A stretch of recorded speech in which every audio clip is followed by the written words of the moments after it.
예수님 이후부터 어거스틴까지를 우리가 보통 초대교회사라고 합니다. 정사가 있고 또 야사가 있는데 학교에서 잘 배우지 않는 것들만 추려서 또 역사적이거나 또 우리 유명한 선조들이 지은 책들을 소개하고 또 알려지지 않는 좀 우리 보통 일반적으로는 찾아내기 힘든 사실들을 여러분들에게 소개함으로써 우리 기독교 신앙이 얼마나 그 고귀한 것인가를 좀 알리고자 이런 시간을 갖는 겁니다. 이런 지식들을 가짐으로써 우리들의 그 신앙이 단단해질 것이다. 저는 그렇게 굳게 확신합니다. 그렇죠? 예. 오늘도 그런 귀한 시간이 되고 저는 1시간 좀 이걸 강의하려는데 오늘 강의는 여러분들이 나눠준 페이퍼 한 7페이지부터 시작이 될 겁니다. 근데 앞에다가 1페이지부터 6페이지까지는 우리의 교사들이 활약했던 그 시대적 배경을 좀 설명을 드리고자 하는 겁니다. 그래서 그 1페이지를 보면 초대교회의 상황이라고 제목을 붙였죠. 첫 번째 제목이 뭐예요? 1-1이 박해. 출발 때부터 박해야. 그러니까 기독교 신앙은 온실 속에서 편안하게 좋은 교회, 시설 좋은 교회 다니겠다 이런 생각들은 한마디로 썩은 생각들이야. 그건 정말 기독교적 입장에서 보면 가장 저급한 신앙생활이라고. 편하기 위해서 예수 믿는다? 그건 본질조차가 아니라고. 잘 먹고 잘 살기 위해서 믿는다? 그건 말이 안 되는 소리예요, 사실은. 우리의 출발은 고생 바가지야. 예수 믿는 것 이꼬르 고생 바가지. 이것을 당연히 여기고 가끔 행복이 있다. 이렇게 생각을 해야지, 99%는 행복해야 되고 가끔 뭐 조금 고생해도 된다 이런 생각은 세상 사람들의 생각이니까 오늘부로 그런 생각들은 싹 버려보길 바래. 박해예요. 언제부터 박해냐면 여러분 로마의 제4대 황제가 네로라는 사람이에요. 검은 고양이 네로 고양이 이름을 네로라고 왜 붙였겠어요? 네로라는 이미지가 안 좋죠. 나중에는 이제 미친 사람이 되었죠. 자칭 지가 가수라고, 오페라 가수라고, 막 무대를 열어가지고 노래하고, 얼마나 듣기 싫었으면 사람들이 상을 찌푸린데도 앞에서는 박수를 쳐야 하고, 최고의 싱어가 나타났다, 이렇게 찬사를 할 만큼 아주 폭군이었고, 또 로마시가 당시에 이제 전체 12개 구역이에요. 서울은 몇 개 구역인가요? 크게는 강북과 강남 구역이고 강북과 강남을 쪼개가지고 43개 구역으로 나눠져 있죠, 서울이. 그러니까 서울이 로마시의 몇 배나 되는 거예요. 3배, 4배 좀 큰 도시라는 걸 알 수 있어요. 구역을만 보더라도. 남동쪽에 있는 4구역에서 불이 났어요. 아직도 그 불이 왜 났는지는 모르죠. 근데 그게 막 번져가지고 3개 구역이 전소되고 이웃에 있는 4개 구역이 그 절반쯤 타고 겨우 온전한 구역은 한 2-3개만 남은 거예요. 그러니까 이제 민심이 막 흉흉하잖아요. 이게 네로 황제가 신으로부터 벌을 받은 것이다 하니까 이제 희생양을 삼아야죠. 요새 그 야당에서 희생양 잡느라고 난리더구만요. 무슨 이게 대한민국 지금 21세기 땅에서 일어나는 일인지 참 내 눈을 의심케 했어요. 색출하라 그러는 색출이라는 단어가 나오고, 이야 세상에 딴 나라 사람들 같아. 그 사람들은 뇌 세포가 다른 것 같아. 어떻게 그런 발상을 할 수 있어? 민주주의는 비밀 투표예요. 그거를 만약에 미국에서 내가 뭐 가를 했다, 불을 했다, 투표용지를 해서 뭐 그 징역 15년짜리입니다. 그 엄청난 범죄예요. 그 서구 사회에서는 민주주의의 질서 기초를 허무는 행위들은 엄단합니다. 그거 굉장히 기독교에서 왜 오늘 이제 두 번째 문제 이단의 문제를 다루는데 왜 이단을 그렇게 철저히 했냐면 지금 자유민주주의 이단적 행태가 나타난 거예요. 교회 안에 이단이 침투하면 어떻게 돼야 돼? 어떻게 해야죠? 뽑아내야지. 지금 대한민국의 민주주의의 기초를 허무는 행위들과 발언들이 쏟아져 나오고 있는데 그걸 어떻게 그냥 둬요? 우리나라는 참 엉뚱한 데 인심을 쓰고 정작 심혈을 기울여야 될 것은 간과하고 이상한 풍조가 좀 있어서 우리만은 그러지 맙시다. 우리의 신앙을 위협하는 일에 대해서는 단호하게 칼을 들어서 목을 베야죠. 지금 이 색출하자는 놈들 다 목을 베야 돼, 사실은. 그러면은 또 강경분자, 뭐 극우파라고 또 딱지를 붙여갖고 막 공격을 해야 돼요.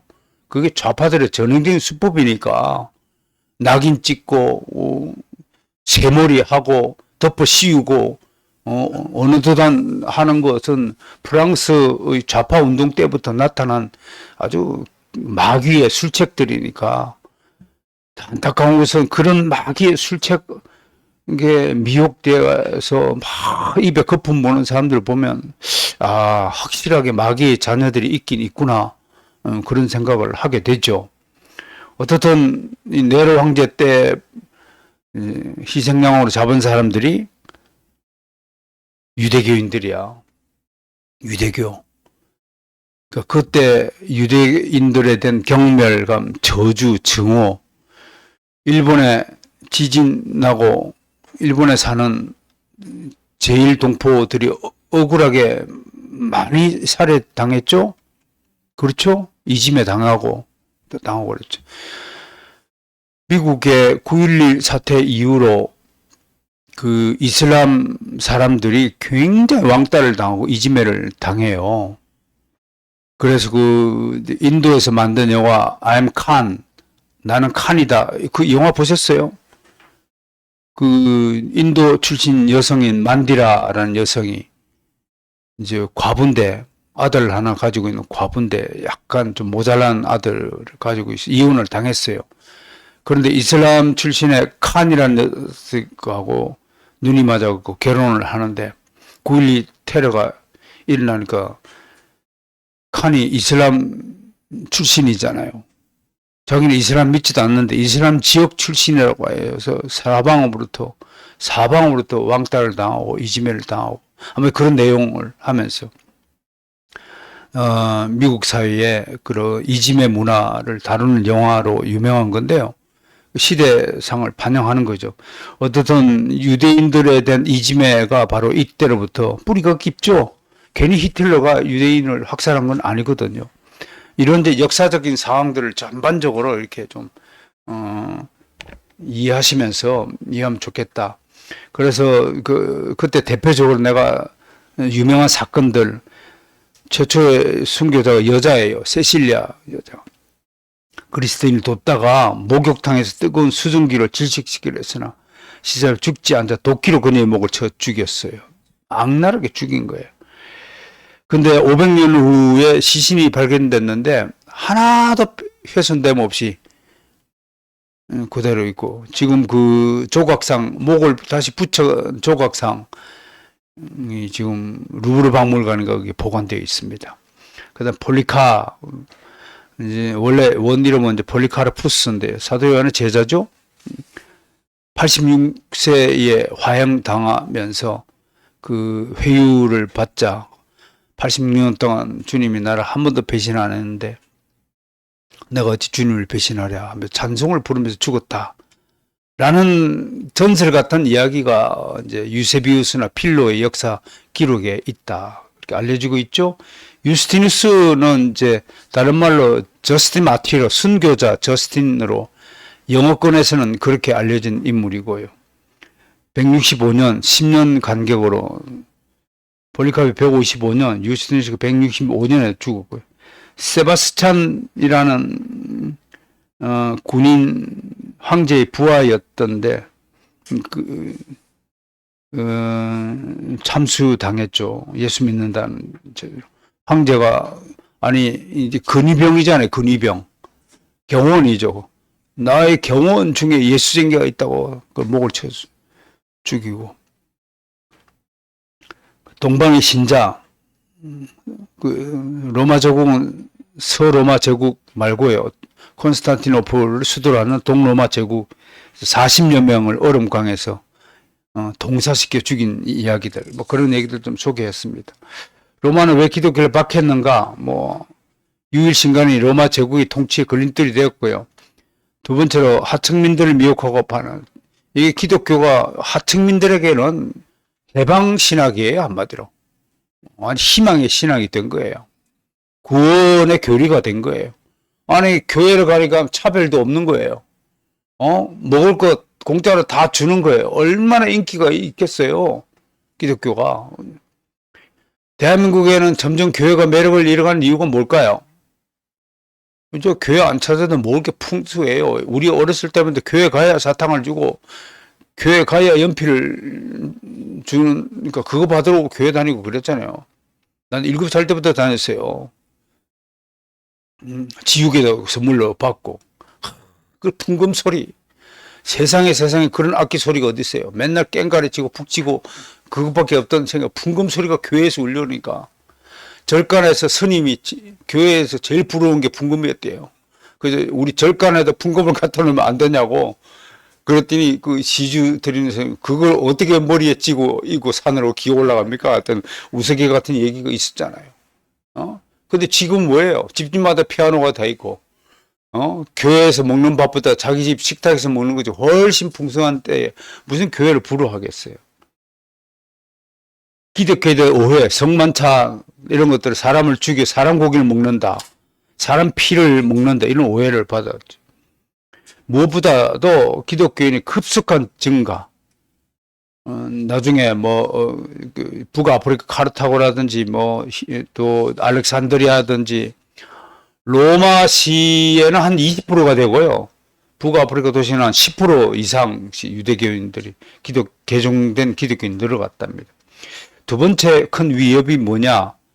왜 우리 교회 교사들이 목숨을 걸고 싸우는가? 바로 이 이단들 때문에 그렇습니다.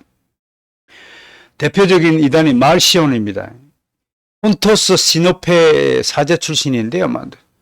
폰토스가 어딘가요? 우리말로 우리 성경은 본디오 빌라도 맨날 본디오가 폰투스를 잘못 보는데 제가 눈이 강조하지만 우리 성경 번역의 지명 이름을 원어로 다시 바꿔야 된다. 그러니까 맨날 본디오 빌라도를 들었던 사람이 미국인 신학교 미국에 가고 미국인 목사들에게 본디오 빌라도에게 십자가를 그러면 와? 본디오 빌라도? I never heard before. 야, 처음 듣는 얘기인데 맨날 그렇게 얘기해.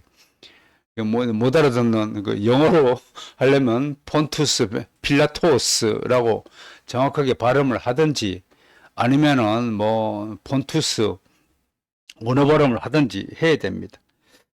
이게 이제 불미스러운 사건이 뭘까요? 사제면서 이제 유부녀와 눈이 맞아가지고 당신은 이거 발각되면 바로 참수형이죠.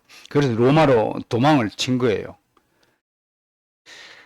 그리고 로마에서 이제 자리를 잡기 위해서 여러분 유명세 목사가요 개혁주의 신학을 고수하고 성경만 가르치고 다 하면 절대로 그 교회는 부흥 발전 없습니다. 절대로 사람들한테 인기가 없다 이런 얘기가 같은 겁니다. 진짜 알곡 신자들만 하나님 주십니다. 역사가 그걸 증명해요. 그런데 이 말시온처럼 이 녀석이 우리 세계사에서 최초의 부흥사입니다. 예, 이제 이혼론을 딱 주장하면 사람들이 확 가는 거예요. 여러분, 통일교가 왜 확 저렇게 인기가 있나요? 어?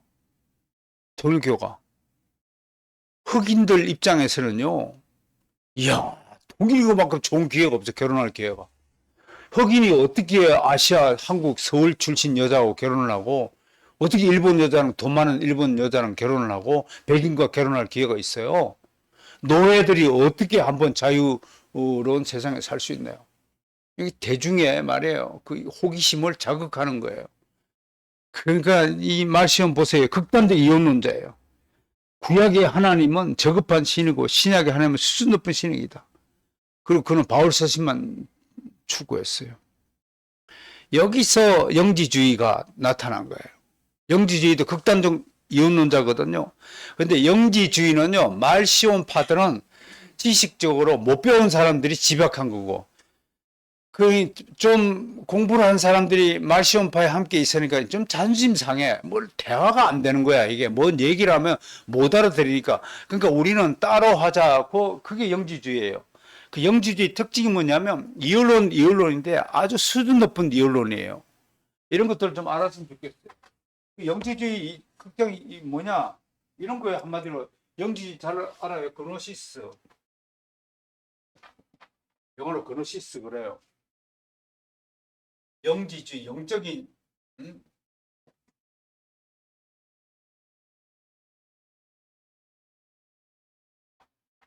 영에 관한 지식이다.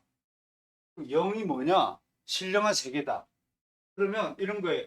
두 세계가 있어, 두 세계. 사도 바울도 이언론을 주장했어요. 그죠? 영과 육, 그 대비를 줬어. 진리를 구분할 때, 옥석을 구분할 때는 이언론이 필요해요. 근데 문제는 이 이원론을 자신의 유익을 위해서 사용하면 극단적 이언론이 되는 거예요. 이 사람들은 뭐냐면 두 세계가 있는데 하나는 물질 세계, 하나는 영적 세계가 있다고 얘기한 거예요. 있다고. 그 영적 세계는 누가 있어요? 근데 구원을 받기 위해서는 이것은 악하고 이것은 선하다고 본 거예요. 그러면 구원받기 위해서는 어떻게 해야 돼요? 물질을 버리고 어디로 옮겨가야 돼요? 영혼을 가야 돼요. 근데 이 세계는 뭐가 있어요? 이 세계는 하나님이 이 세계에 천사들이라고 그러지 않고 희한한 용어를 썼어요. 읽어봐 이게. 또 아이온, 이온이라고 해. 이온. 이온들을 30개를 만들었다. 응? 구원받은 사람들은 이온들과 합치면 영생체가 된다라고 얘기한 거예요. 그 이온이라는 존재는 뭐냐면 30개인데 요건 짝을 이루고 있다. 남녀처럼. 어? 나무는 수나무, 암나무. 사자도 수사자, 암사자. 뭐 예를 들면 그 짝으로 이루어진 이온 30개를 구원받은 사람이 획득하니까 개수로는 60개만 구원받는 거예요. 그렇게 되죠? 숫자적으로 그렇잖아요. 물론 이온을 한 개, 두 개로 치면 안 되겠지만 하나의 존재, 60개의 존재만 구원을 받아서 영생을 이루는 거예요. 그래서 이 60개의 이온과 합하는 사람들, 이 상태를, 이게 60개 합해진 상태를 뭐라고 불렀냐면 플레로마라고, 이걸 충만이라고 그래요. 그리고 우리가 성령 충만 할 때 충만이라는 단어가 어디서부터 오는지 알겠죠? 얘들이 충만이라는 단어를 제일 먼저 썼단 말이에요. 근데 얘들이 바라는 충만과 우리의 충만은 다른 거죠. 응? 이거 있을 수 있나요, 없나요? 이게 근거가 이게 누가 주장했냐면 발렌티우스라는 영지주의자가 이 이론을 펼친 거예요. 이 사람 105년경 사람이에요. 155년에 좀 짧은 생각. 굉장히 학식이 높고 유명한 그 로마의 신학자였어요. 그래서 사실은 이 발렌티우스의 주장을 어떻게 기독교적으로 반박하고 대항하느냐, 그게 오늘 여러분들이 소개하는 7명의 신학자 이야기예요. 그 앞에 이제 박해 때문에 돌아가신 분들은 목회자라고 보면 돼요. 근데 하나님께서 드디어 신학자들을 최초의 조직 신학자를 이레니우스라고 그래요. 왜 신학자들을 이제 사용하는 시대가 왔는가? 100년 뭐 100년경 무렵부터 이제 영지주의자들이 들고 일어나니까 2세기 때부터는 신학자들을 통해서 기독교를 변정하고 보호할 수밖에 없었다. 그런 시대가 이제 열린 거예요. 이해가 되시겠어요? 왜 이레니우스가 이단 반박을 통해서 영지주의를 고발하고 위험했는가? 그 얘기를 하는 거예요. 그 앞에서 이제 영지주의가 그렇게 위험하다는 걸 말씀드리고, 유대의 지역에는 에비온파, 동굴파라고 그래요. 동굴파. 그러니까 뭔가 여러분 우리가 세상 속에서 함께 거하죠. 그런다고 세상을 절연하거나 누구는 집에 TV도 안 놓는다고 하는 사람들 다 이 에비온파예요. 동굴파예요. 그 극단적인 그 파라고요. 극단주의자예요. 전화도 안 쓰고 세숫기를 하고 그러면서 라면을 왜 끓여 먹는지 모르겠어 난.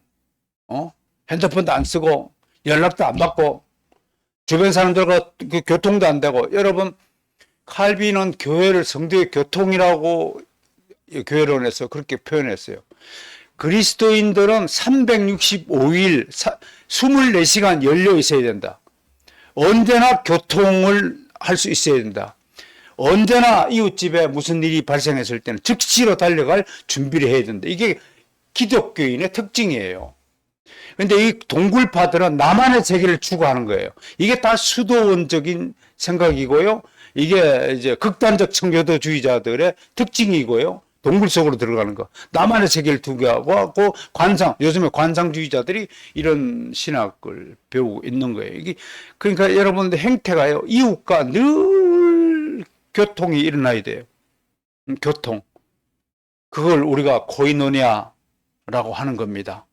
그래서 입을 닫으면 안 돼요. 입도 교통해야 돼요.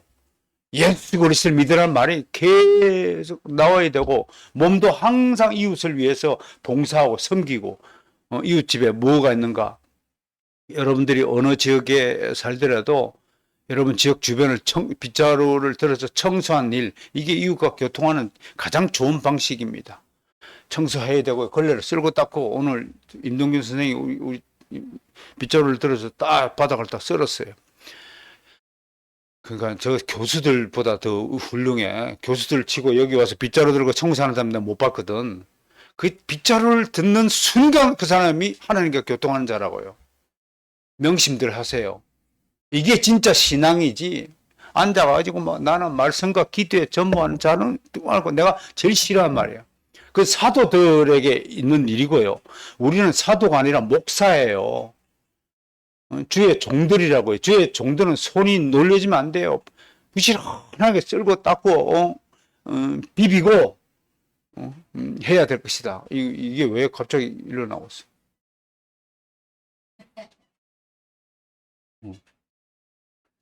그렇게 해야 된다. 그 다음에 몬타누스, 이 직통 게시파 조상이에요. 지금도 몬타누스파가 있을까요, 없을까요? 많아요. 순복음 교회 가보면 거의 절반 이상 몬타누스파예요.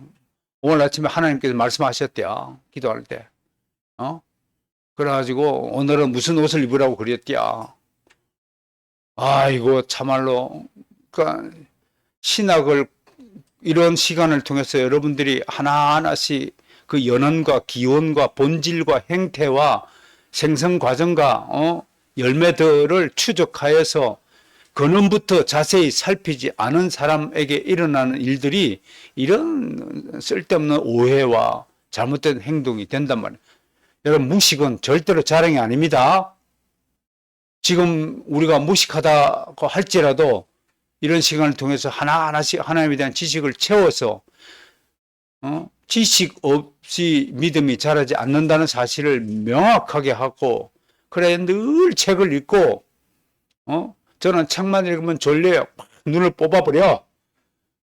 책만 읽으면 졸린다는 눈을 뽑아버린다는 심정으로 아무리 졸려도 책을 읽고, 책 읽기 전화처럼 다 우리 교회로 와. 우리 교회는 매달 선정도서를 읽어야 돼요.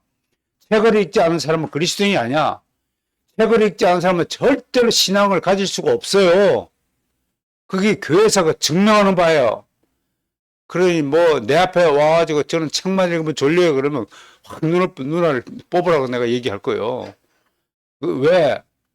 한눈 뽑힌 그 채로 정상적인 눈 가지고 지옥 가는 것보다는 한눈 뽑힌 채로 천국 가는 것이 훨씬 더 좋기 때문에 하는 소리란 말이에요. 독하다고 생각하지 말고 그런 강력한 의지와 결단을 가지고 살아야지. 대충 예수 믿겠다. 그런 생각은 아예 뿌리째 뽑아버려야 된다. 라는 말씀을 드립니다. 시대 구분 내가 표를 해놨고요. 그 다음 페이지, 4페이지. 교부란 무엇이냐? 누가 한번 읽어봅시다. 임동률 선생, 교부란.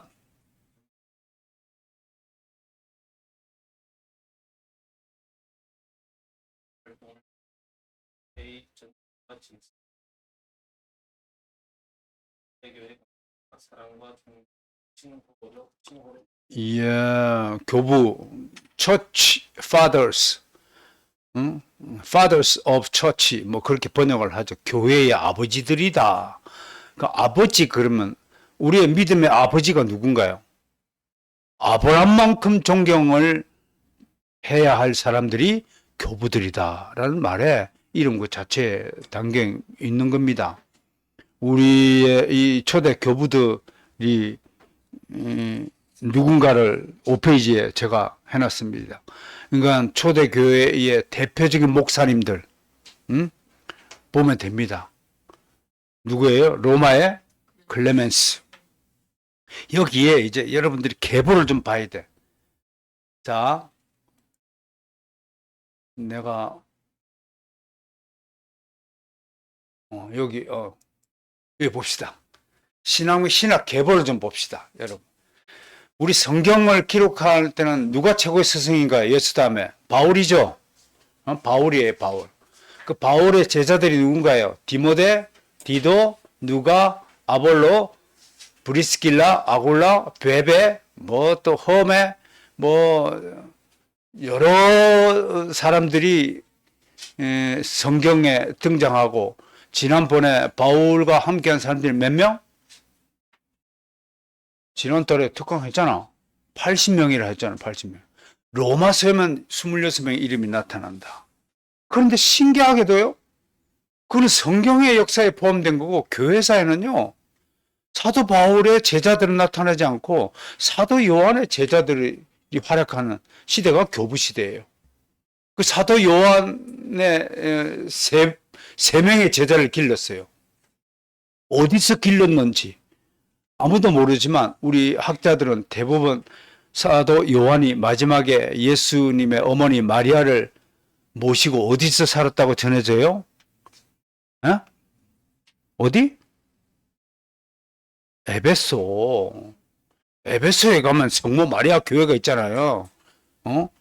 에베소 안 가봤어? 꿈에라도 다녀와야지. 그래서 그 에베소에서 사도 바울도 두란노 학당을 열어서 신학교를 세워서 가르쳤단 말이에요. 근데 사도 바울의 제자들의 계보는 우리에게 알려지지 않고 사도 요한의 제자들이 나타나기 시작해요. 그 대표적인 세 분의 제자가 읽어보시죠. 시작. 이그나티우스, 파피아스, 폴리카르푸스. 이걸 3대 우리 교부라고 그래요. 세 분 다 보세요. 세 분 다 순교했죠? 맹수의 사자에게 목이 물려 죽고, 파피아스는 목이 잘려 죽고, 폴리카본 화형당해 죽였어요. 그리고 이 세 사람 중에서 폴리캅의 수제자가 이레니우스예요. 알겠어요? 이레니우스의 수제자가 히폴리투스예요.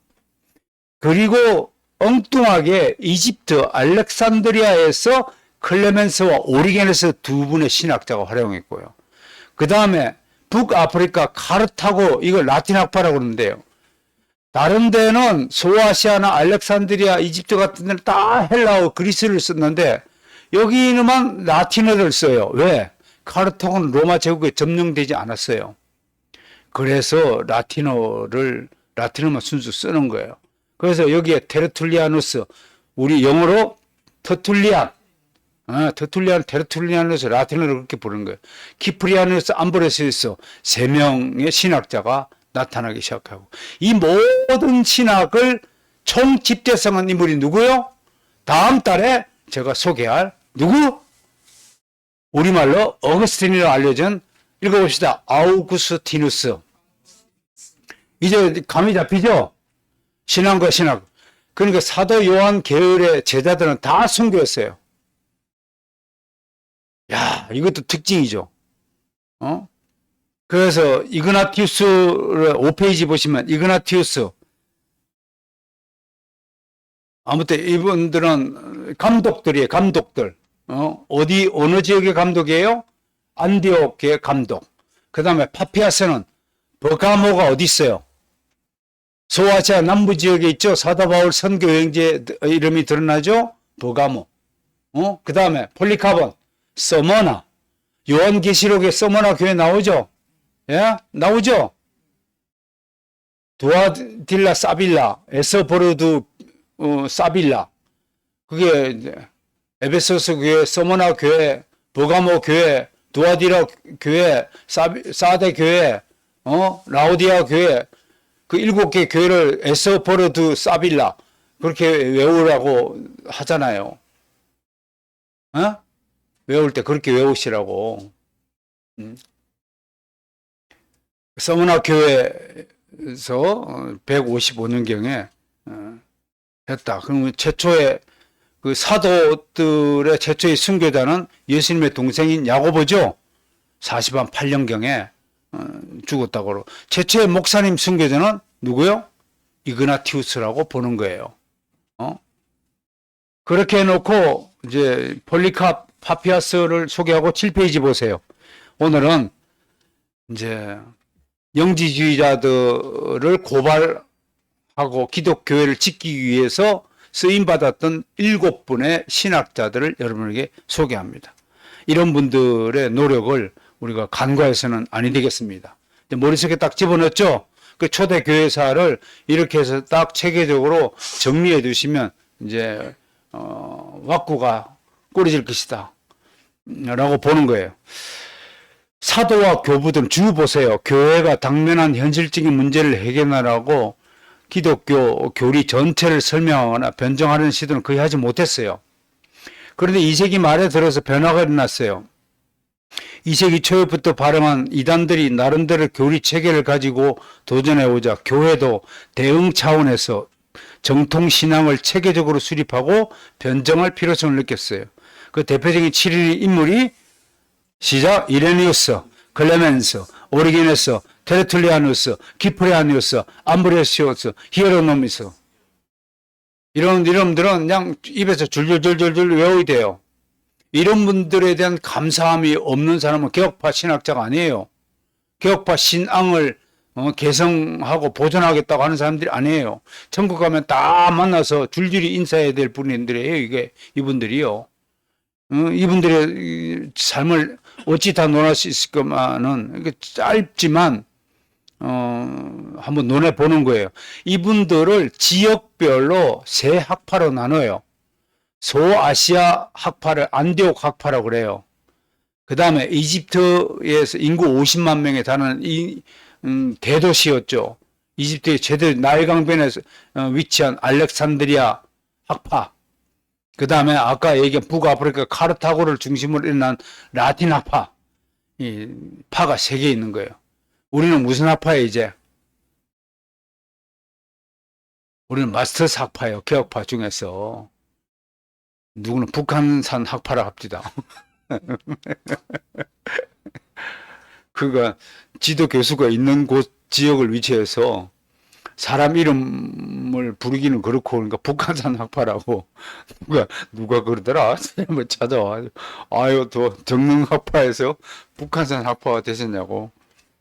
그런데 개혁파 신학은 이 학파의 싸움이에요. 학파가 서로 경쟁하고 서로 우호 협력 증진하는 과정 중에서 신학이 발전하는 거예요.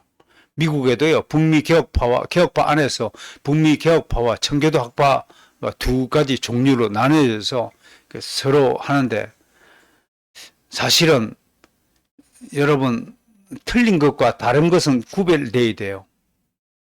청교도 학파와 북미 개혁파는 틀린 게 아니에요. 추구한 바가 약간 달라요. 근데 서로 너무 심하게 공격을 해요. 미국에 가보면. 청교도주의자들보다는 지들은, 야, 니들은 네 가족밖에 모르냐? 그 육신주의자라고 공격을 하고. 그리고 이제 그 청교도주의자들은 북미 개혁파들을 향해서 니들은 이상주의자라고 막 그렇게 교조주의자 막 우리끼리 그렇게 공격을 한단 말이에요. 어제 그제 이제 하루 종일 굉장히 바빴습니다. 합동총회가 여성들에게 강독권을 허가하는 바람에 일어난 일들인데, 그래서 막 애타하고 필리핀에 지금 수장교수가 가 있는데 여기서 막 해가지고 또 지각했어.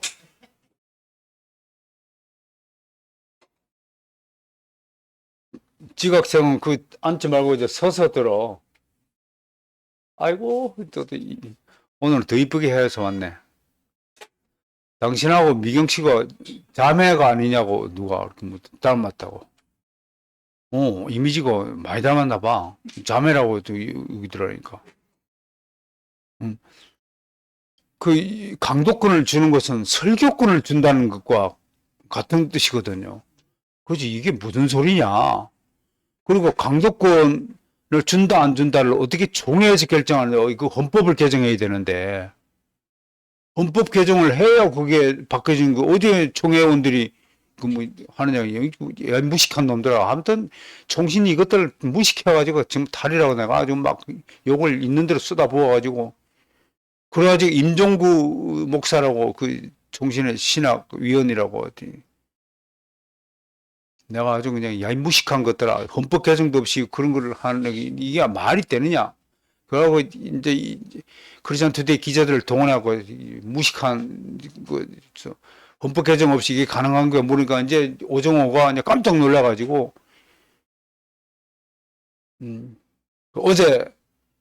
그제 취소했어요.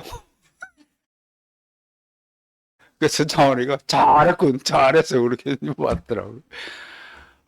한번또 신학자 100명 있으면 뭐합니까? 어떤 행동과 결정이 어떤 문제를 가지고 있느냐를 모르고 마구 결정하면 얼마나 무식합니까? 그래가지고 지졌다고 기사를 냈더니 서모 목사님이 막 좋아한다고. 그래가지고 또 공을 또 서문강 목사님 돌렸더니 그 창피하다고 얼른 내리라고 또 지었어요. 그런 일이 벌어졌어요. 여러분, 무식은 자랑이 아닙니다. 무식하면 이렇게 엉뚱한 짓을 항상 행동하는 겁니다. 뭘 제대로 좀 알고 해야 됩니다. 그래서 첫 번째 영지주의자가 발행할 때 드디어 하나님이 최초로 쓰신, 이분을 최초의 조직신학자라고 닉네임을 붙죠. 누구요? 이레네우스, 이레나이우스, 이레니우스, 한글 표기는 이레니우스로 되어 있더라고요. 이분의 대표적인, 이분은 서머나 출신으로서 폴리캅 밑에서 문화생활을 하다가 프랑스 리옹으로 갔어요. 여기 일화가 있어요. 폴리캅이요. 야, 맨날 소아시아하면 다 뭉쳐 살면 어떡하냐? 너라도 저 프랑스 골지방으로 좀 가라. 근데 마침 이 양반이요. 그 켈트어를 공부한 거예요. 여기 프랑스 켈트어가 오늘날 불어예요. 그 불어를 한 거예요. 그러니까 언어를 이게 하면 외국이 되겠죠? 불어가. 그래서 골지방으로 간 거야. 그래서 리옹 지방에 가서 감독이 아무도 없으니까 혼자 감독된 거예요. 나중에 교회사에 보면요, 8일 만에 회심한 지 8일 만에 감독된 사람도 있고 그래요. 왜? 사람이 없으니까. 교회가 목사고 그런 거죠. 대표적인 아까 영지주의 설명했죠. 이분이 발렌티우스의 영지주의가 뭐냐? 플레로마가 뭐냐? 여러분, 성령 충만할 때 충만한 단어가 어디서 나왔다고요? 플레로마에서 나왔다는 걸 오늘 배웠어요. 그렇게 해서 영지주의적 주장들을 아무도 신학적으로 검증하지 못했을 때 이레니우스가 들고 일어나서 발렌티우스의 학설, 그 1설에는요 당시 로마에 너무 유명한 신학자니까, 요새 한국에 너무 유명한 신학자 서모 교수가 이상한 주장을 해가지고 한국교를 어지럽히잖아요. 유명하다고 해서 꼭 옳은 건 아닙니다. 그러니까 최다음 신학도 여러분들이 검증해서 잘 들으셔야 됩니다. 최다음이가 유명하다고 해서 다 옳은 게 아니라는 얘기입니다. 그래서 저는 대부분 이 강의를 페이퍼를 나눠주고 근거를 삼고자 합니다. 이거 없이 떠드는 사람은 근거가 없으니까 요즘 다 녹음을 하세요. 강의를 녹음을 해갖고 또 검증을 받고, 이걸 가지고 다른 신학자한테 이게 맞는 소린가 검증을 하십시오. 나 검증하라고 하고. 설교를 왜 비디오에 담아야 되느냐? 설교자는 반드시 하나님 앞에 정직함, 역사의 기록에 남겨서 많이 쳐다보는 가운데 설교를 한다는 심정으로, 한 명의 신자를 두고 설교를 하더라도 반드시 영상으로 찍어서 녹화를 해야 그게 단단하다는 겁니다. 저게 문제가 생기면 빨리 조치를 하십시오. 시키든 안 시키든. 개혁파 정신을 가지고 앞으로 개혁파 목회자가 되실 분이 됐어요.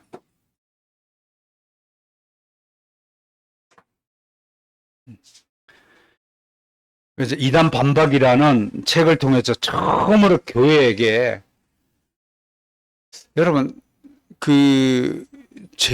환자에게 의사들한테 물어보면 환자들이 제일 위험한 사람들, 의사 말 안 듣는 사람들. 아이고 됐어요, 그냥 제가 알아서 할게요. 그런 환자 제일 밉대요. 목사들도 이게 제일 미운 성도가 누굴까요? 충고해도 그냥 지식대로 하는 사람들이거든요. 당시에 이 2세기 때에 그 하나님 보세요. 클레멘스라든지 폴리카비라든지 뭐 저스틴 마티라든지 그런 순교자들을 통해 갖고 교회를 지키고 했는데도 여전히 영지주의가 막 교회를 침투하고 넘어지고 흔들어도 사람들은 이게 무사 안일주의에 빠졌다라고 기록하고 있어요. 이레니우스가 이단 논박을 이런 책을 써서 교회에게 경고장을 날린 거예요. 이대로 되면 교회가 영지주의자들에게 다 먹힌다 라고 했습니다. 결국 순교했죠. 그 다음에 여러분 이레니우스가 누구의 제자라고요? 이 신학미 계보 보세요. 신기하게요. 사도 바울의 제자들은 다 성경에 있고 사도 요한의 제자들은 다 교회사에 있어요. 그래서 교회사는 사도 요한의 신학을 개성한 곳이 교회예요. 그걸 아셔야 돼요.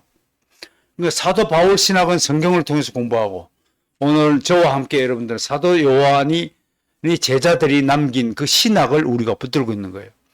자, 그러면 신기하죠, 여러분. 율법과 복음을 누가 성취했나요? 하나로. 예수 그리스도. 사도 바울과 사도 요한의 신학을 누가 하나로 모으나요? 어거스틴. 이게 참 하나님의 신비한 역사예요. 두 가지의 대비된 신학. 바울 신학과 야고보 신학이 두 가지 대비되죠. 그죠?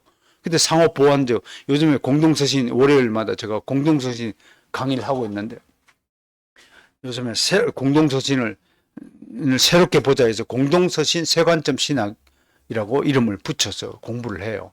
기가 막혀요.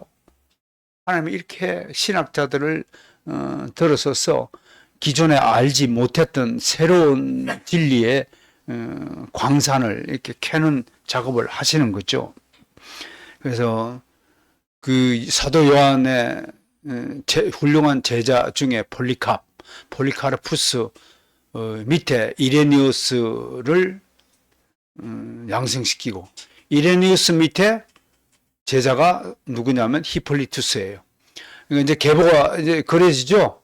사도 요한, 그 다음에 이그나티우스, 파피우스, 폴리카르푸스, 또 이레니우스, 히폴리투스, 이렇게 이어진다라는 것을 좀 아셨으면 좋겠어요. 다음 달에는 어거스틴을 제가 이 모든 신학을 통폐합을 한 왜 칼빈이 어거스틴을 받느냐? 그 칼빈이 왜 위대하냐? 이걸 볼 수 있기 때문에 위대한 거예요. 신학적 계보, 흐름 이런 것들을 쫙 깨뚫어 있기 때문에 흔들리지 않고 개혁파의 노선을 견지하고 유지할 수 있다는 거예요. 임동열 선생, 중국에서는 어떤 신학의 계보가 있는 것 같아요? 잘 몰랐죠? 중국 신학이 있었으면 좋겠는데 미안한 얘기지만 중국에는 신학이 없대요. 중국은 복음만 들어갔지 신학자가 없대. 그래서 이제 우리가 중국을 위해, 중국 교회를 위해서 해야 될 일이 지금 나타났죠? 이제는 중국 땅에 하나님 은혜를 베풀어줘서 중국 땅에도 위대한 신학자가 나타날 수 있기를 간구 기도해야 돼요. 이런 기도를 하는 사람이 별로 없을 거예요. 왜? 잘 모르니까. 모르니까 기도가 안 되는 거죠. 이런 시간을 통해서 우리가 사명을 한번 감당을 해 봅시다. 이레니우스의 제자인 히폴리티우스는 여러 가지 책을 썼어요. 6일간의 창조에 관하여. 이분이 이제 여기서 여러분 어거스틴이 6일간의 창조 첫째 날, 둘째 날 나를 히브리어로 뭐라고 그래요? 욤이라고 하고 그 욤을 오늘날처럼 하루 원데이다라고 해석한 것은 누구 때문이냐면 바로 히폴리투스의 이 책에 근거한 거예요. 아시겠죠 이제? 다 연원이 있고 근원이 있고 독립된 개체는 없어요. 다 연결된 게 교회사 공부를 해보면 이게 연결된 거예요. 특히 교회사 공부를 제대로 한 사람이 훌륭한 신앙을 가지게 되면 필연지사예요. 대부분 잘못된 신앙을 가지고 있는 사람들은 역사신학적 관점이 없기 때문에 잘못된 길에 들어서는 거예요. 여러분 내가 단언하지만 그분들은 무시하는 것은 절대로 아니지만 신천지나 여호와의 증인을 넘어간 사람들은 100% 역사신학 공부를 한 번도 하지 않았기, 교회사 공부를 한 번도 하지 않은 사람들이에요. 그래서 넘어가는 거예요. 넘어갈 수가 없어요. 이런 신앙의 계보를 공부하고 견지하는 분들이라면 당연히 넘어갈 수가 없는 거예요. 그래서 말시온에게 아가스에 관하여 몸에 관하여 그러면 다 누구 작품? 히폴리투스 작품이에요. 그래서 이번에 이렇게 교회사에서 꼭 우리가 공부할 때 빼놓지 않은 것은 칼리스투스 교황과의 대립이에요. 이 교황은 노예 출신이었는데 교황이 되었어요. 그래서 배교자가 있었는데 배교자를 그냥 조건 없이 받아주자. 그러니까 히폴리투스 입장에서는 그 말이 안 된다. 우리 이런 배교자의 문제는 나중에 또 로마 교회 노바티투스파 교회가 나타나는 근원이 되기도 하죠. 또 우리나라의 일제시대 때 신자 참배를 했느냐 안 했느냐를 가지고 파가 나뉘어졌죠.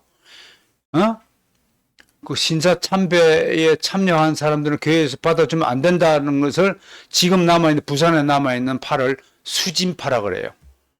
수진파의 진리를 수호한 파. 그 수진파의 대표 학자가 최덕성 교수예요. 학파를 보면. 아시겠죠, 이제? 그러니까 이게 학문적으로 뭔 파인지도 모르고 그냥 우리 목사님은 그냥 좋은 목사님 그러면 안 돼요. 여러분들 스스로도 마찬가지예요. 나는 어느 사상에 속한 개혁파 성도다. 이게 자리매김이 돼야 되고 되길 바랍니다. 전두부의 집사님은 어느 파에 속한 성도인가요? 개혁파 중에서도 북한산 학파에 속한 성도다. 이렇게 돼야 된단 말이야. 그 다음에 이제 두 번째 알렉산드리아. 아까 세 가지 학파가 있다고 그랬죠? 사도 요한을 중심으로 소아시아 학파. 그럼 무슨 학파? 안티오크. 우리 성경은 안디옥이라고 하는데 안디오크는 못 알아들어요? 엔티오크라고 발음하는 동시에 발음하는 것들을 좀 습관적으로 해주시면 좋겠어요. 한국에서만 사는 사람들은 그냥 안디옥 그래도 돼요. 그래도 우리 마스터스는 2025년 잔 프레임 교수가 방문할 텐데 그때 되면 3개 방송국이 중계를 할 것이고 대대적으로 지금 준비하고 있고 마스터스는 지금 잠자는 용이에요. 잠자는 용을 뭐라고 그래요? 중국 사람이 모르면 돼. 잠자는 용을 뭐라고 그래? 누워있는 용. 삼국지에 그 와룡이라고 그러잖아요. 그 제갈공명을 와룡이라고 그러지. 마스터스를 어떤 분이 와룡이라 합디다. 누워있는 용이라고. 저새 깨어나면은 엄청난 변혁의 물꼬를 트게 될 것이다. 그런 걸 좀 느껴져요? 그게 못 느껴지면 아직도 모르는 거예요. 저처럼 온몸에 전율이 와야 돼요. 왜 제주도가 말씀의 땅으로 하나님이 선포하셨는가를 아시고 하나님의 그 관점을 가지고 미래 시대의 여명을 좀 열어가는 포부를 좀 가지면 좋겠어요. 알렉산드리아 학파가 있었고, 알렉산드리아 도시가 50만 명이었고, 여기서 10%가 유대인이었대요. 그러니까 유대인들을 또 등지고 살 수는 없으니까 정치적으로. 그러니까 이제 여기 감독이 저 가이사랴에 있는 누구죠? 70인형 누가 만들었어요? 뒤에 가봐요. 뒤에 그 뒷페이지 보면. 응?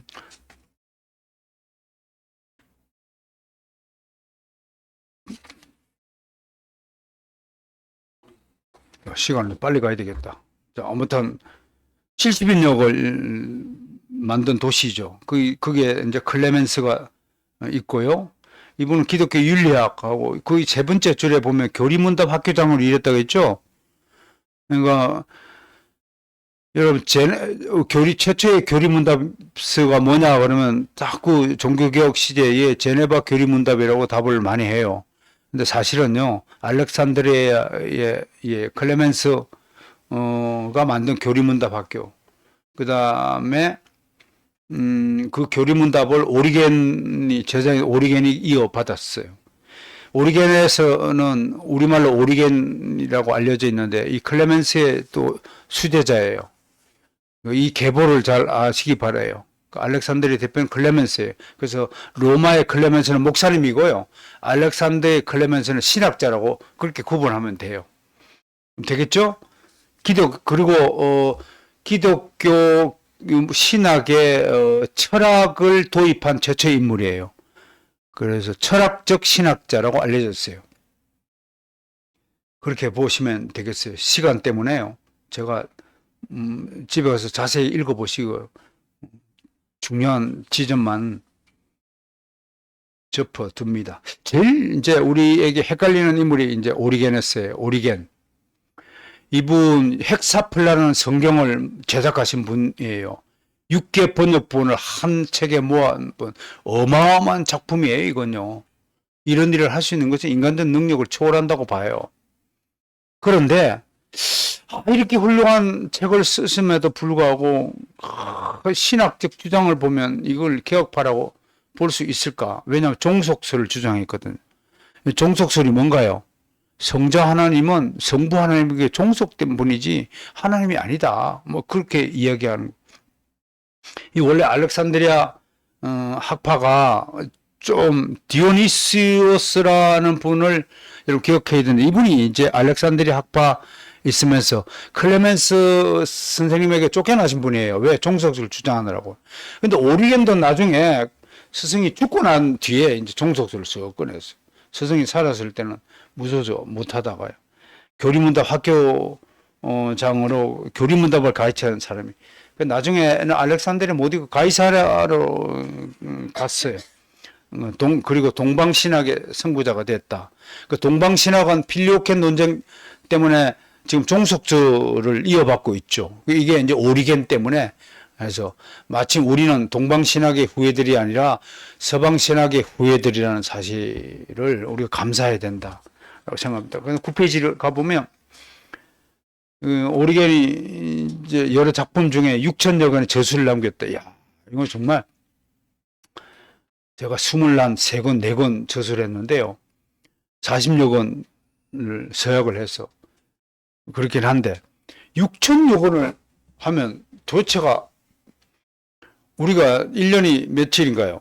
360일. 10년이면 3250일. 100년 사면 36,500일 살아요. 50년 사면 18,000 살아요. 그 25년, 6천이면 25년을 하루도 쉬지 않고 책을 한 권씩, 하루에 한 권씩 내야 된다는 거예요. 이게 가능해요? 모르겠어요. 아무튼. 이렇게 알려져 있어요. 역사가에 있어요. 그 다음에 제1원리에 관하여 신론, 창조, 찰로, 인간의 윤리학, 성경, 역할, 해석 원리, 자유의지, 부활 등의 주제를 다루고 있다. 아까 최초의 조직신학 등은 누구라고 그랬어요? 이레니우스라고 그랬죠. 이레니우스의 작품을 근거로 해서 조직신학을 확대했다라고 봅니다. 그 다음에 세 번째 학파가 이제 라틴 학파예요. 아까도 얘기했죠. 다른 학파는 다 헬라어, 히브리어를 사용하는데 라틴 학파만이 라틴어를 사용한다. 왜? 카르타고니까. 카르타고는 로마 제국에 한 번도 점령당한 적이 없어요. 전쟁에서 패하긴 옛날에 뒷날에 한니발 장군 사건이 있죠. 1차, 2차, 3차 카르타고 전쟁이 벌어지죠. 뭐 포에니 전쟁이라고 뭐 하는 전쟁이 벌어지면서 3차 때 한니발이 와 뭐예요? 뭘 끌고 가요? 코끼리 부대를 끌고 알프스 산맥을 넘어가고 공격하니까 로마가 저 발칵 뒤집어졌잖아요. 근데 리키니우스라는 로마의 쩌만 장군이 이때다 싶어서 카르타고를 지중해를 넘어서 왜 로마는 육군이 우세했지 해군이 우세하지 않았거든. 카르타고 입장에서는 이 지중해 지역을 장악한 국가이기 때문에 해군이 엄청 발달되니까 저것들이 배를 타고 우리나라를 공격하려는 한 번도 상상 못한 거야. 근데 그냥 2,500척인가 뭐 3,000척을 만들어 가지고 카르타를 급습해하고 무릎을 꿇리고 결국 한니발이 로마를 정복도 못하고 중간에서 회군할 수밖에 없었던 그런 역사적 사건이 있죠. 그게 이제 카르타고예요. 여기서 보세요. 라틴 기독교의 중심지는 북아프리카 카르타고예요. 북아프리카는 백인이에요, 흑인이에요, 중동인이에요? 흑인도 아니고 백인도 아니고 중동인도 아니고 어거스틴의 얼굴 초상화를 보면요. 흑인도 아니고 백인도 아니고 동양인도 아니고 아주 어중간한 지금 이집트라든지 리비아 이쪽 사람들이요. 얼굴 어떤 사람은 하얘요. 그러니까 완전히 진짜 혼합족이에요. 혼합족. 그 이곳에 위대한 어거스틴이 카르타고에서 한 180km 되는 히포라는 도시에서 어거스틴이 태어난 거예요. 그 진짜 개혁파 신학은 흑인 신학이요, 여러분. 그 흑인들 무시하면 안 돼요. 니그로 그러면 안 돼요. 내가 한번 아무 생각 없이 니그로 그랬다가 흑인이 막 얼굴이 막 야, 까만 얼굴이 벌게지면 무슨 얼굴 돼요? 진짜 까만 얼굴 돼요. 진짜 까만 얼굴 돼요. 뭘 그렇게 다뤄 무시했다고. 이제 그런 것들을 보면서요. 라틴어가 정착됐고요. 그래서 대표적인 인물이 우리말로는, 영어로는 터툴리안스. 라틴 신학의 아버지라고 부르고, 그의 부모는 이교도로서 로마의 백부장이었고, 문학, 수사, 법률을 공부했고, 특히 언어 등에 해박했어요. 어느 날 신앙을 지키기 위해 고문과 처형을 감수하는 그리스도인을 보고 깊은 감명을 받고 기독교로 개종했어요. 197년부터 이단을 배척한 신앙규례 등의 변정서들을 저술하겠다 해서 이분을 이래서 우리가 최초의 기독교 교회 변정가라고 부르는 거예요. 그리고 이분은 약 982개에 되는 신학적 용어들을 만들어내고 우리가 삼일체 이거 라틴어로 이렇게 얘기해요. 트리니타스라고 그래요.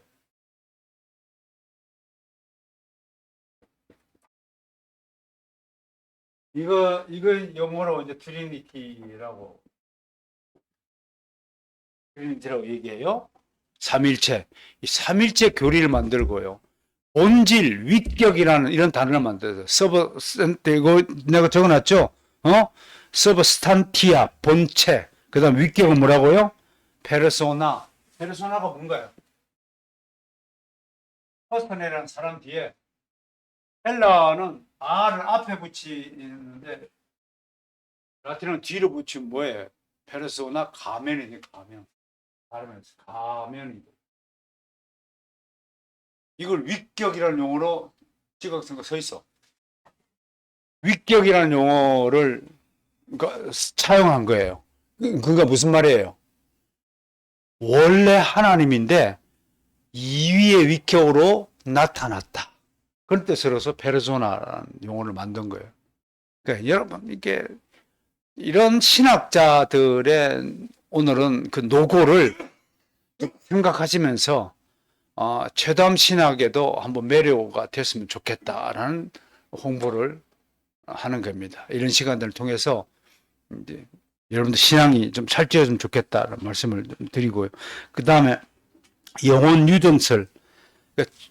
그렇다고 해서 여러분 초기 신학자들의 신학적 주장들을 우리가 100%다 수용할 수는 없는 겁니다. 그러니까 그때는 하나님이 신학적 계시를 요만큼을 열어준 거예요. 칼빈에게 있어서 거의 100% 열어주신 거예요. 지금 우리들은 어거스틴과 칼빈이 맺어놓은 다듬어놓은 그 작품을 더 현대화시키고 또 칼빈이 보지 못했던 부분을 어떤 신학자가 한 16개 분야가 있다라고 그래요. 그러니까 오늘날 신학자들은 그 칼빈, 어거스틴과 터툴리안과 이레니우스와 어거스틴과 또 중세의 안셀무스나 뭐 이런 칼빈들, 종교개혁가들이 보지 못했던 16개의 분야를 새로 개척하고 발굴하고 그리고 보석처럼 만들어갖고 여러분 앞에 쫙 만들어주는 의무가 있죠. 너무 멀리 가면 안 되니까 신학자들이 시대별로 어떤 역할과 사명을 했는가를 좀 보게 됩니다. 그 다음에 키프리아누스. 이 사람은 여러분 감독제, 여러분 감독이 있는 곳에 교회가 있다. 누가 한 말이에요? 키프리아누스였어요. 그래서 키프리아누스가 교황 제도의 입안자라고 알려져 있는 거예요. 교황이라는 제도가 왜 만들어졌냐면 이 신학자 때문에 그래요. 라틴 신학자인 키프리아누스 때문에 그래요. 대부분요, 저도 유복한 가정에서 태어난 사람 중에 한 사람입니다. 이런 분들이 좀 주장들이 좀 온화해요. 그래서 교황 제도를 만들려고 할 때 좀 이런 주장들은 좀 과감하게 철폐하고 그래야 되는데 마치 감독이 교회인 것처럼 나중에 키프리아누스 이 주장을 가지고 어거스틴까지도 함께 따라서부터 교회 밖에는 구원이 없다. 우리 장재홍 장로님 교회 밖에는 구원이 없어요? 없어요. 또 누가? 임동균 선생, 교회 밖에는 구원이 없다는 얘기가 무슨 뜻입니까? 예. 역시 마스터스 아카데미 학생들. 그게 에클레시아가 다른 말이 아니고 예수 밖에는 구원이 없다는 얘기입니다. 예수 만나려면 어디로 가야 돼요? 절로 가야 돼요? 어디 이슬람 사원을 가야 돼요? 교회로 가야 돼요? 그런 뜻입니다. 예수 만나려면 교회로 가야 된다 그런 뜻이에요. 그러니까 정확하게 알고 있는 거죠. 저 장로가 보통 장로가 아니라니까. 저 한국의 개혁파를 대표하는 장로로 이 자리에 와 있는 거예요, 지금. 여기 아무나 오는 게 아니야. 여기 다 등산하러 가지, 뭐하러 여기로 와, 북한산에. 응? 그런 거야, 좀. 나중에, 이제, 여러분, 기독교인을 박해한 5대 황제 이름을 기억해요? 첫 번째 네로, 두 번째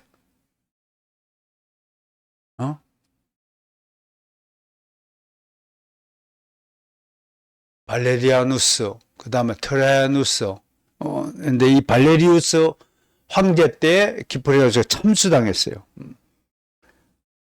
근데 그 다음 데키우스 황제라고 유명한 박해자가 있어요. 아무리 목을 주고 사자 짐승밥이 되게 하고 막 홀타를 붙잡고 화행을 시키고 막 해도 기독교의 숫자가 안 늘어가는 게 데키우스 황제가 홀머리를 아팠대요. 어떻게 하면 좋냐 했더니 원로원의 어떤 현자가 사람은 그렇게 강력하게 밀어주면 반발도 심하다. 이제 그 민주당 보니까 반발 때문에 가결된 것 같아, 나는. 그렇게 밀어붙이면 안 되는 건데. 오늘 서문과 목사님 도착했네. 자, 아무튼 넘어갑시다. 그 다음 암브로시우스, 히에로니무스. 히에로니무스가 일명 우리말로 제롬이라고 불려져요. 제롬. 그렇게 해서 다음 호엔 교부신학의 완성되어 이제 중세신학의 시대를 개막한 아우구스틴을 소개하고요. 마지막으로 오늘 여러분들 교회사에 남은 얼굴들 한번 보고 끝냅시다. 요 7분의 신학자들이 초대교회의 기독교의 교리를 우리에게 작성하고 남겨주신 분들이다. 이런 분들은 특히 바울 신학 계보와 사도 요한 계보 신학으로 나눠졌다가 이 두 계보의 신학이 어거스틴에 있어서 종합됐다라는 것만 오늘 기억해도 이제 신앙과 신학의 계보가 완성이 된 겁니다. 그 다음 어거스틴 이후는 1000년 동안 우리가 중세 신학이라고 하고 그걸 스콜라 신학이라고 하고 암흑 시대의 신학이라고 하고 철학적 신학이라고 일명을 붙이면서 칼빈이 그 시대의 신학을 조금 더 인정하지 않고 1000년 동안의 신학을 지우개를 싹 지워버리고 어거스틴에게 직접 가가지고 어거스틴이 종합한 신학을 가지고 와서 종교개혁의 신학을 만들어서 오늘날 우리가 그걸 리폼드 테올로지로 부르고 있다는 거. 그 수고를 하신 7분의 얼굴들을 한번 보겠습니다. 자, 최초의 신학자죠? 이레니우스. 어떻게 생기셨습니까? 근심이 아주 많으신 신학자들은 근심을 많이 하는 것 봅니다. 그다음 히폴리티우스는 나중에 이게 사지형을 당했어요. 사도 요한의 제자들은 다 순교했다는 데인데요. 본인은 장수해 놓고 제자들은 다 순교했어요. 그것도 좀 특이한 교회사의 역사죠. 그 다음에 클레멘스는 유복한 환경에 태어났다고 그랬죠, 아까. 그래서 생긴 것도 옷도 비싼 옷을 입고요. 우리 서문가 목사님이 아주 유복한 가정에서 태어나신 분이십니다. 저도 마찬가지고요. 제 어렸을 때 이야기하면 여러분 깜짝 놀랍니다. 넘어가야 돼요. 우리 집사를 모르는 길.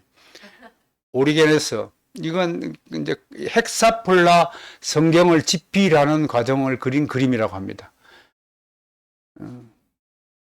이런 성경을 만들고 평생에 6천여 권을 저술했다는 건데 어마어마한 일이죠.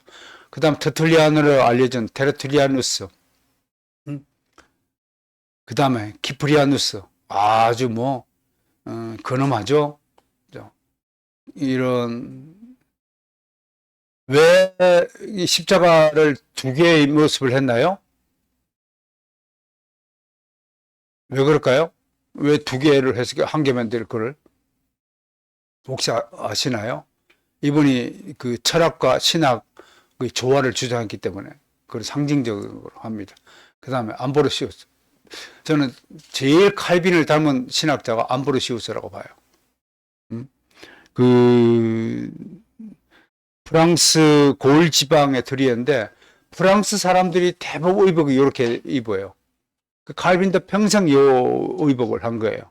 그 요런 이제 초대교사의 우리 개혁파 신학을 물려주기 위해서 애썼던 분들 오늘 한번 살펴봤습니다. 자, 오늘 도움이 됐나요?